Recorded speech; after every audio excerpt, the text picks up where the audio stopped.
नमस्कार। 15वें उपराष्ट्रपति चुनाव के लिए सत्तारूढ़ और विपक्ष के दलों ने अपने अपने उम्मीदवार के नाम घोषित कर दिए हैं। विपक्षी गठबंधन इंडिया अलायंस ने बी सुदर्शन रेड्डी को अपना उम्मीदवार बनाया है, जबकि सत्तारूढ़ राष्ट्रीय जनतांत्रिक गठबंधन के उम्मीदवार महाराष्ट्र के राज्यपाल सीपी राधाकृष्णन होंगे। आइए जानते हैं इन दोनों उम्मीदवारों के बारे में विस्तृत जानकारी। बी सुदर्शन रेड्डी का जन्म 8 जुलाई वर्ष 1946 को तेलंगाना के रंगारेड्डी जिले के अकुला मायलारम गांव में हुआ था। अब का तेलंगाना तब आंध्र प्रदेश था।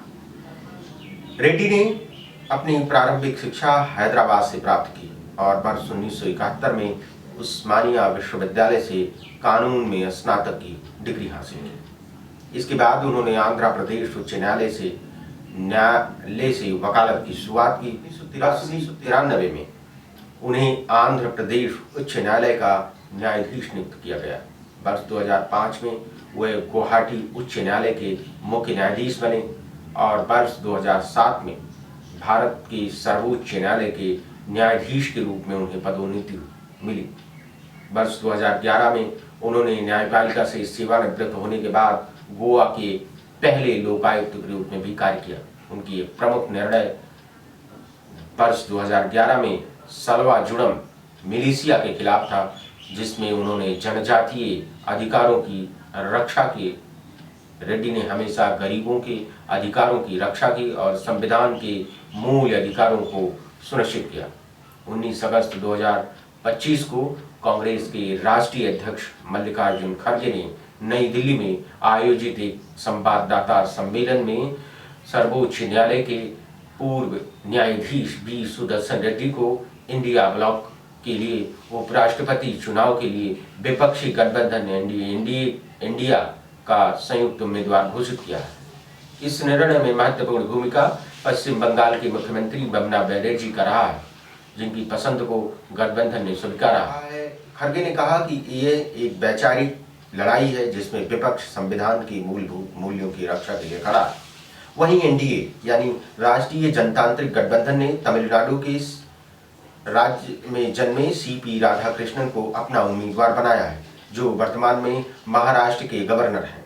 ये दक्षिण भारत से दो प्रमुख उम्मीदवारों का चुनाव भारतीय राजनीति में दक्षिण राज्यों की बढ़ती राजनीतिक प्रभाव को दर्शाता है। रेड्डी की उम्मीदवारी विपक्ष गठबंधन की एकता और संविधान के प्रति उनकी प्रतिबद्धता को दर्शाता है। गठबंधन ने ये निर्णय एकजुट होकर लिया है, जिससे सभी राजनीतिक दलों की सहमति शामिल थी। ये चुनावी मुकाबला केवल एक पद के लिए नहीं, बल्कि भारतीय संविधान की मूलभूत मूल्यों की रक्षा होता है, इसलिए कि भारत का उपराष्ट्रपति राज्यसभा का सभापति होता है। वर्ष 2025 का उपराष्ट्रपति चुनाव एक ऐतिहासिक क्षण है, क्योंकि जगदीप धनखड़ के अचानक से इस्तीफा देने के बाद बड़ा महत्वपूर्ण हो गया है। तमिलनाडु में जन्मे सीपी राधाकृष्णन को उम्मीद बनाया है, जबकि इंडिया ने तेलंगाना के बी सुदर्शन रेड्डी को। ये चुनावी मुकाबला भारतीय राजनीति में क्षेत्रीय संतुलन और समान प्रतिनिधित्व की दिशा में एक महत्वपूर्ण कदम हो सकता है। ये चुनावी मुकाबला भारतीय राजनीति में क्षेत्रीय संतुलन और समान प्रतिनिधित्व की दिशा में एक महत्वपूर्ण कदम हो सकता है। बी सुदर्शन रेड्डी की उम्मीदवारी भारतीय राजनीति में एक महत्वपूर्ण मोड़ है।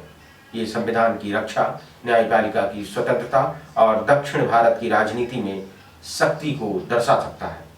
चुनाव परिणाम से यह स्पष्ट होगा कि भारतीय जनता किसे उपराष्ट्रपति के रूप में देखना चाहती है। नमस्कार।